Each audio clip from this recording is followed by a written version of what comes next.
కొన్ని పరిస్థితుల్లో మనం కన్నీరు విడుస్తున్నప్పుడు మన దగ్గరకు వచ్చి మన కన్నీరు తుడిచే దేవుడు మన యేసయ్య. ఈ సమయంలో సియోను దేవుడే నిన్ను సిగ్గుపడనివ్వడు, కనికరాపూర్ణుడే నీ కన్నీరు తుడచును.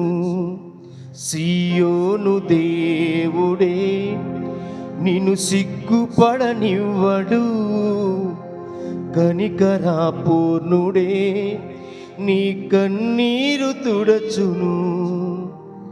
అసమానుడైన వాడు అవమానపరచడు నిన్ను, ఓటమీరుగని మన దేవుడు ఓడిపోనివ్వడు నిన్ను.